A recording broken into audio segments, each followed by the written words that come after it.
regular skippers of the river for a long time did not venture to pass the Dunderberg without lowering their peaks out of homage to the heir of the mountain. And it was observed that all such as paid this tribute of respect were suffered to pass unmolested. So writes Washington Irving in The Storm Ship.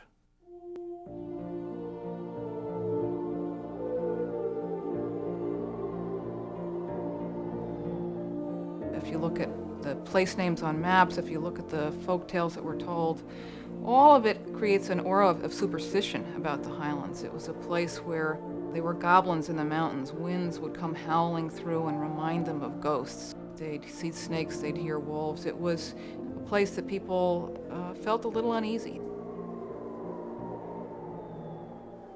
Thunder Mountain, Dunderberg, that's what that means in Dutch and German. And World's End is a place, a stretch of the Highlands where the sailors frequently lost their boats.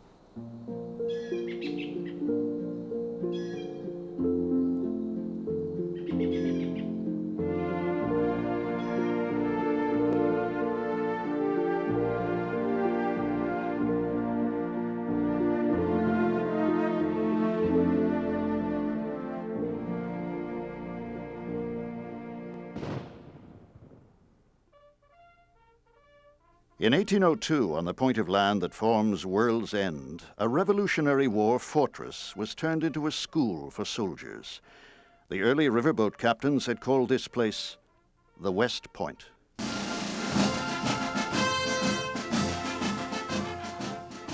West Point quickly became a symbol of the American Revolution, and its fame spread throughout the world. No European visitor's trip was complete without experiencing this patriot shrine. The beauty of West Point's setting was in spiritual harmony with Europe's romantic philosophers who associated unspoiled nature with virtue. For the Romantics, there was a purity in nature. Nature was God's finest work, and here in the vastness of the Highlands was evidence of that mysterious perfection.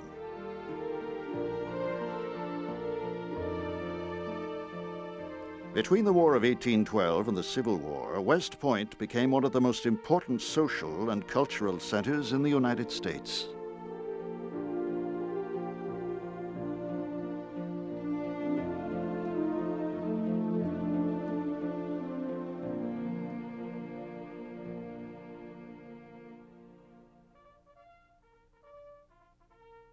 America's Revolution had removed the ancient system of hereditary power. It was being replaced by a radical new social bond. Power shifted to the ordinary person, now bent on risk, innovation, and most of all, acquisitiveness. Vernon Lewis Parrington writes of the spirit of these new times as nourished on the idealism of the Declaration of Independence, but interpreting it to mean the natural right of every free citizen to satisfy his acquisitive instinct by exploiting the national resources in the measure of his shrewdness.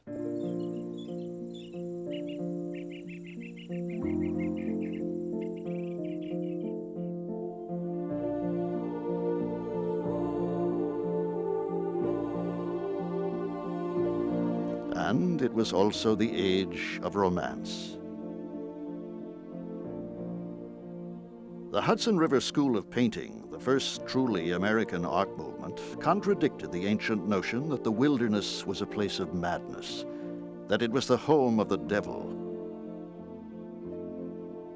A landscape will be great in proportion as it declares the glory of God by representation of his works. Asher B. Durand, Hudson River painter. The British actress Fanny Kemble visited the Highlands in 1832. Alone, alone, I was happy and went on my way rejoicing, climbing and climbing still.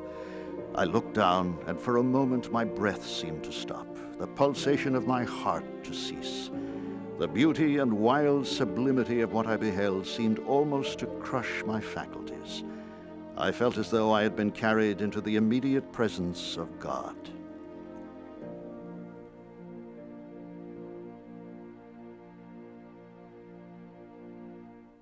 In 1809, Washington Irving's fictitious character Diedrich Knickerbocker gave his name to a circle of romantic writers, thereafter known as the Knickerbockers.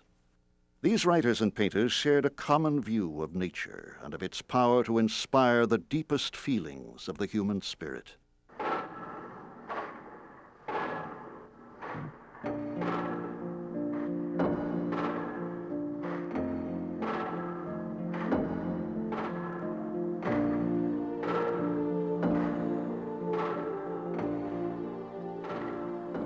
Although they made poetry of the area's industry and vitality, the early Romantic painters didn't feature the West Point foundry.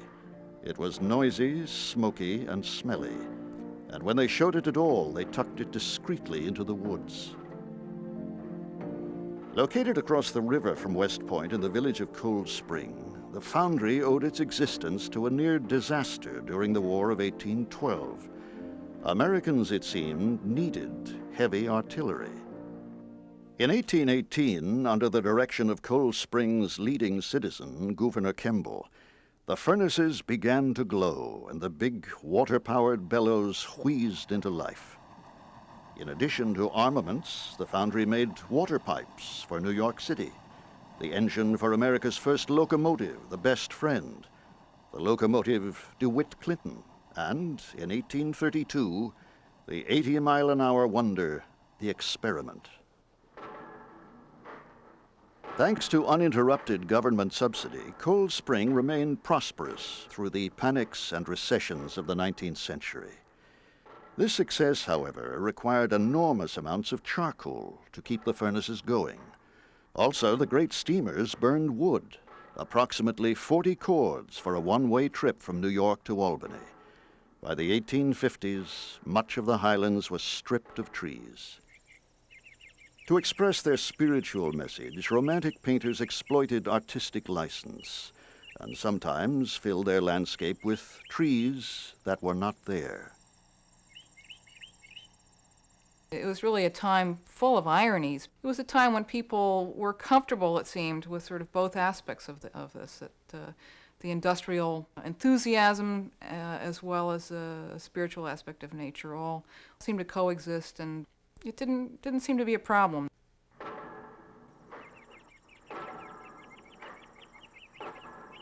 The discovery of coal in Pennsylvania slowed the destruction of the Highlands and saved the West Point foundry. Now a shroud of coal smoke announced the prosperity of Cold Spring. It was a shroud that Hudson River artists would not include in their paintings.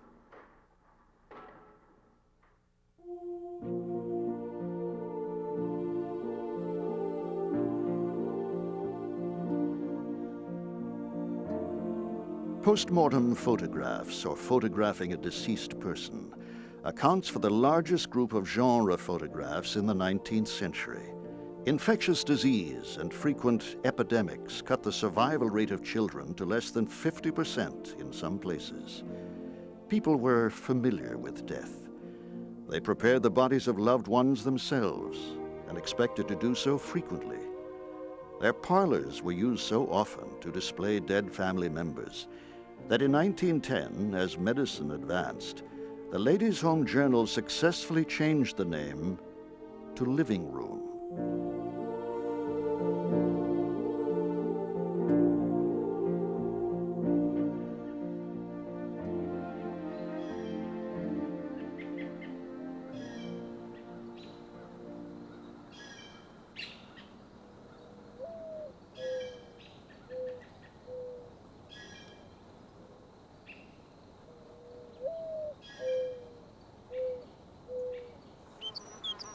A West Point doctor published his findings that West Point, which had escaped the cholera epidemics of 1832 and 1848, had done so because of its fresh, pine-scented air. And they actually went so far as to say that there was a death line on the Hudson. There's a wonderful quote from N.P. Willis, a writer at the time who had tuberculosis and who escaped from the city and found a miracle cure when he came to Cornwall and lived the country life. So he wrote about it, and it was just an economic explosion for the area. With the support of real estate, railroad, and steamboat interests, the Highlands began to assume the identity of a health resort. From the Cornwall directories, we find that every other person in Cornwall took boarders in the summer in those days. The boarders, of course, before the railroad came through in the 80s, many of the boarders came by boat, and many of them on the famous Mary Powell. People flocked to the Highlands. Escaping to its lofty vistas had become a life or death issue. So if you get past this death line on the Hudson, past the miasma to the Highlands, you would live a healthful life and be cured of all these ills. And in fact, many people were cured. It was a healthy environment.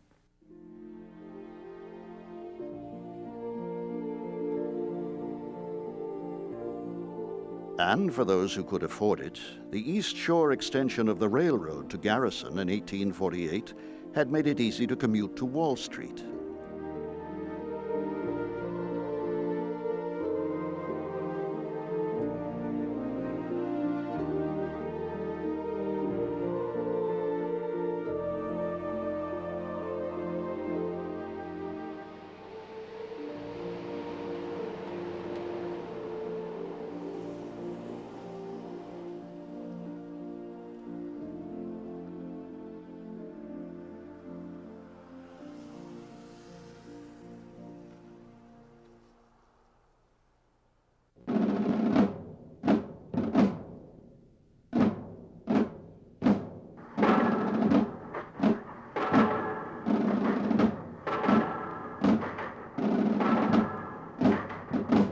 The Civil War became an industrial war in the West Point foundry. Workers sweated and furnaces glowed round the clock to produce arms and victory for the Union. In the end, the ingenuity and brute strength of the North's manufacturing capability moved like a juggernaut against the cavaliers of the South, with Mr. Kemble's foundry leading the charge. Robert Parrott, the superintendent of the foundry, developed a rifled cannon that gave devastating firepower to the Union. The Parrott gun was so famous in its day, actually, that Jules Verne, the science fiction writer, wrote a novel called Trip to the Moon, and in it they manufactured a projectile that would go through space to the moon, and it was in his novel. It was manufactured in Cold Spring at the foundry.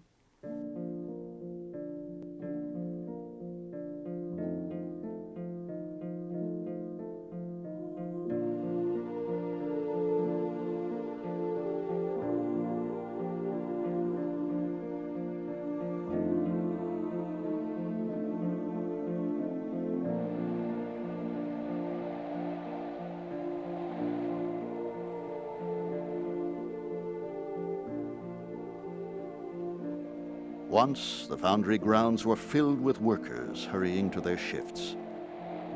With the sounds of the bellows and the thump of trip hammers beating white-hot iron into coherent shapes. The office building from 1865 is about all that is left of the foundry, and it will probably not survive this century.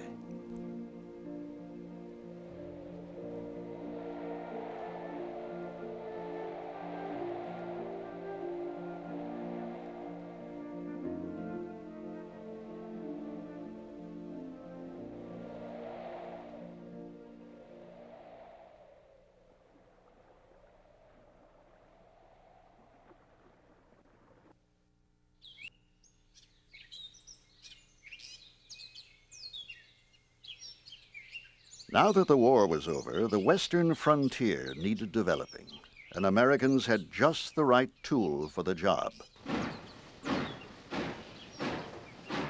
The Civil War had poured enormous sums of money into the northern economy, creating new millionaires, new industries, and to most Americans, new dreams of wealth.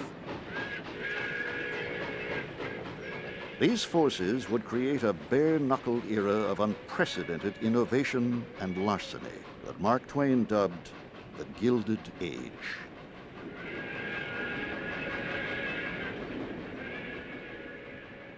State and federal congressmen were bought and sold at an alarming rate, and America's recurring panics were often the result of financiers trying to destroy one another and buy the loser cheap. Among those who established summer homes in the Highlands were the rich and powerful of the Gilded Age. They were world travelers, and the Hudson was their Rhine. When they came back to build in the Highlands, they built castles. And there were so many of them that in a short period of time, this area became known as Millionaires' Row.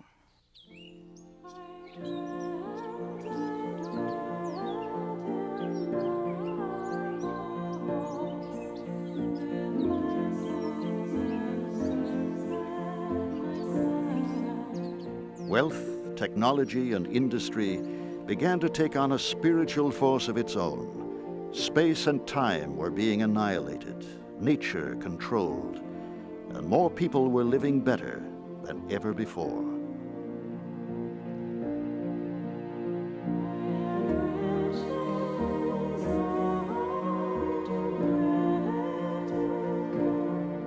But in the 1870s, as the buffalo were being eradicated and the great ancient forests began to disappear, there was a protest. And for the first time, Americans would successfully bring about the protection of large wilderness sites. In the Highlands, this concern for conservation would come from an unlikely place.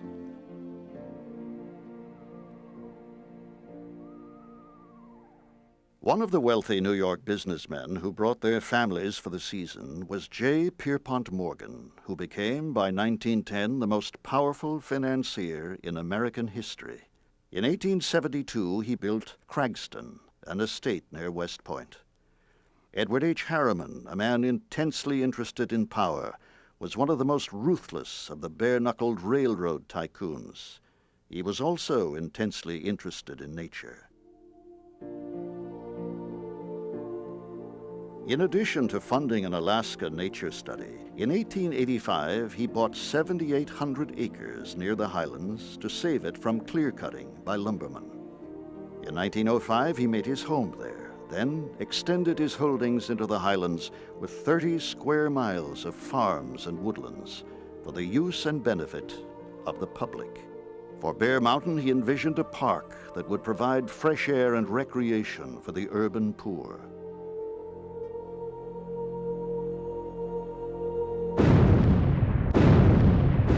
Meanwhile, in the 1890s, across from Upper Manhattan, quarrymen were blasting the cliffs of the Palisades for New York City building materials.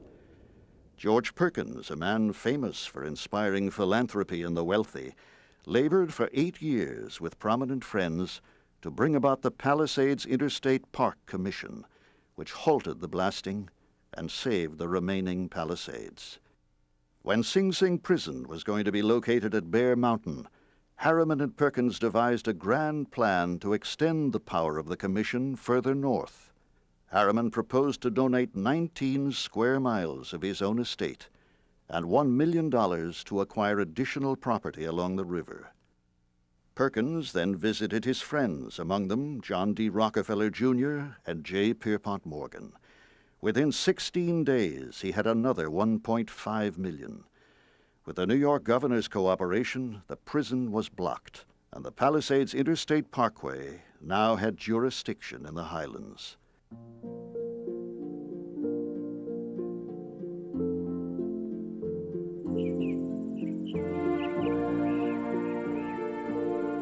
When William H. Osborne took over the bankrupt Illinois Central Railroad and made it pay, he also started a family tradition of conservation and philanthropy that has continued to the present. William Henry Osborne and J.P. Morgan became business partners in New York. Mr. Osborne then became involved with J.P. Morgan's railroad, the Illinois Central, and eventually took over as president of the Illinois Central in the 1850s. I believe the railroad was in considerable financial difficulty at a certain point, and Mr. Osborne was able to turn around the management and reorganize the railroad, and just as the Civil War was coming on, began to really make some money out of it. Ironically, the powerful and elite businessmen who lived on Millionaires' Row promoted the idea that the public interest in natural resources is greater than that of an individual.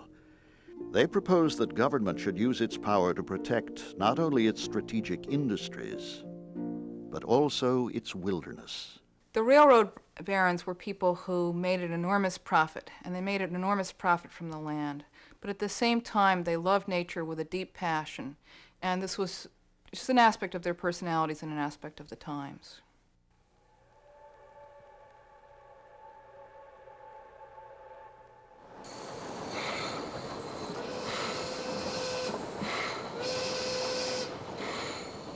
After 1910, enthusiasm for technology again captured the imagination of the public. The New York State Aqueduct, built in 1912, was the most ambitious system ever built. Pipes the size of subway tunnels still take water from reservoirs in the Catskill watershed and deliver it entirely by gravity to New York City. At Storm King, a U-shaped tunnel was laboriously cut through solid granite, 1,114 feet below the river's surface, emerging at Breakneck, then continuing on to New York City. The Storm King Highway, built in 1913, was mile for mile the most expensive road in the state. It would also permanently scar the famous mountain. Opened in 1924, the Bear Mountain Bridge briefly held the record for the longest suspension span in the world.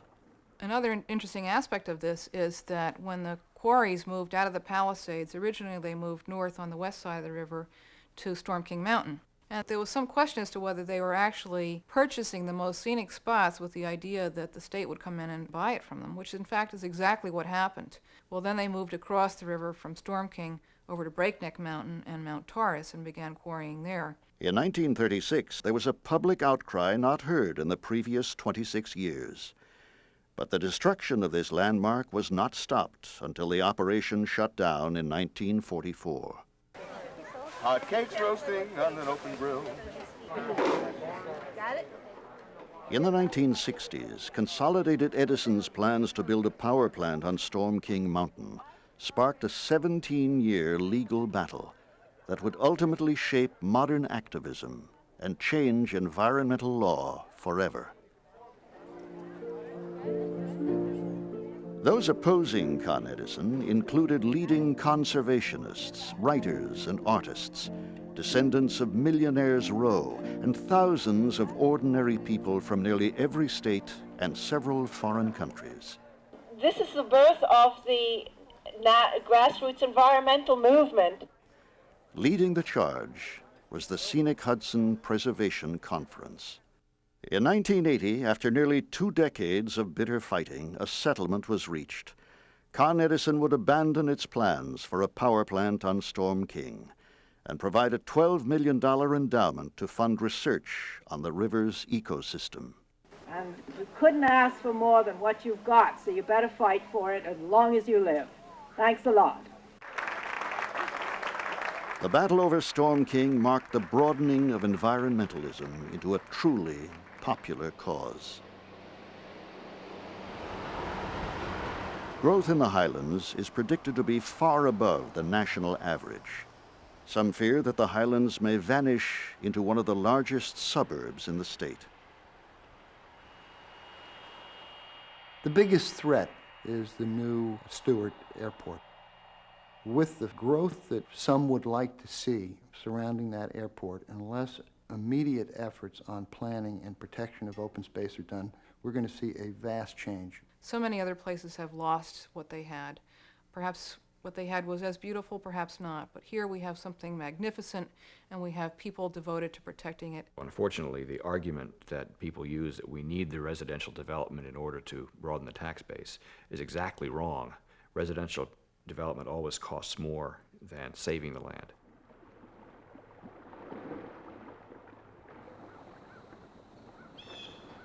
To protect its future, the Greenway Council is creating a design of preservation and balanced development along the Hudson Corridor from Manhattan to the Mohawk Valley. It links protected wildland, parks, property donated and purchased in a continuous strip along both sides of the Hudson River. If this is accomplished, Americans will continue to own a part of this unique place. 65 million years of geologic evolution made the Highland Hills both beautiful and militarily significant. Our nation's spiritual roots are deeply connected to its granite bedrock, inspiring the Knickerbocker writers, the Hudson River painters, and a whole people moving westward. At the end of the 20th century, the choice for Americans is what it has always been. We will have to decide how we are going to live. As a species, we are surely fragile. As for nature, she will persevere with or without us.